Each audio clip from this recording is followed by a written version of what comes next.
Hari ni aku nak share dengan korang semua siri Ultraman JIT pula. Ultraman JIT ni telah pertama kali ditayangkan di Jepun pada tahun 2017.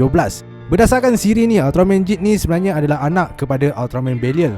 Bagi siapa-siapa yang tak tahu Ultraman Belial ni siapa, dia sebenarnya adalah Ultraman yang berwatak jahat selepas dia cuba untuk mencuri Plasma Spark yang berada di planet Nebula M78.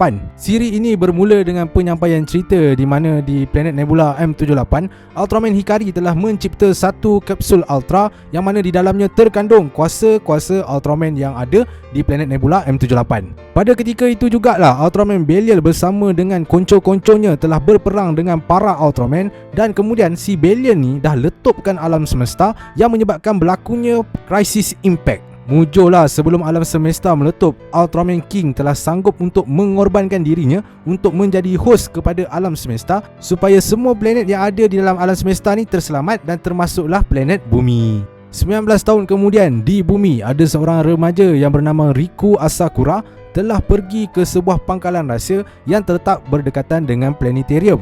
Riku ni ke sana selepas tempat kediaman dia telah dimusnahkan oleh seekor raksasa yang muncul tiba-tiba, dan dia ke planetarium tu sebab planetarium tu lah tempat asal dia ditemui sebagai seorang bayi. Dia ni sebenarnya anak yatim piatu lah. Masa tu orang tak tahu siapa ayah dia, siapa mak dia. Sebab itulah dia kembali ke planetarium. Lepas tu, masa kat planetarium tu, dia bertemu dengan satu robot kecil yang bernama Ram, dan Ram memberitahu kepadanya bahawa dia adalah pemilik asal satu pangkalan bawah tanah yang berada dekat dengan planetarium tu.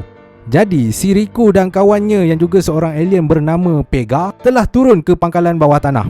Semasa berada dalam pangkalan bawah tanah, ataupun nama sebenarnya ialah Nebula House, Riku telah menemui dua kapsul Ultra di dalamnya, iaitu kapsul Ultraman dan kapsul Ultraman Belial. Riku juga menjumpai JIT Riser yang membolehkannya menggabungkan dua kapsul tu untuk dia menjadi Ultraman JIT. Jadi, apabila raksasa yang sama yang telah memusnahkan kediamannya muncul semula, Riku pun menggunakan JIT Riser untuk menggabungkan dua kapsul Ultraman tu dan berubah menjadi Ultraman JIT primitif. Riku agak kekok pada awalnya untuk berlawan apabila dia telah bertukar menjadi Ultraman, tapi dengan bantuan Ram, dia berjaya mengalahkan raksasa tersebut menggunakan serangan yang bernama Wrecking Burst. Tanpa diketahui Riku pada masa tu, raksasa yang muncul tu sebenarnya adalah hasil daripada gabungan kapsul raksasa yang dibuat oleh seorang alien yang berupa manusia bernama Kei Fukuide. Kei Fukuide ni sebenarnya dia telah mencuri beberapa kapsul Ultra dan mengubahnya menjadi kapsul raksasa.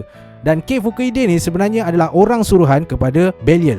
Siri Ultraman JIT ni berakhir dengan pertempuran antara bapa dengan anak, iaitu Riku dengan Ultraman Belial. Belial pada masa tu telah mendapat bentuk baru yang lebih kuat yang bernama Belial Atrocious. Bentuk baru Belial ni telah membolehkan dia mengalahkan Ultraman JIT yang telah berubah bentuk menjadi Royal Mega Master. Tapi dengan bantuan Ultra King, Ultraman JIT boleh mengeluarkan 5 bentuknya untuk melakukan serangan ke atas Belial Atrocious, dan seterusnya menyebabkan Belial berubah ke bentuknya yang paling asal. Selepas tu, Ultraman JIT pun membawa Ultraman Belial masuk ke satu dimensi yang berbeza. Dalam dimensi yang berbeza tu, Ultraman JIT berlawan dengan Ultraman Belial secara fizikal dan juga rohani. Semasa berada dalam jiwa Belial, Riku dapat merasai penderitaan yang dialami oleh Belial. Kemudian Riku telah memeluk Belial dan memujuknya agar menghentikan segala perasaan dendam yang ada di dalam jiwanya.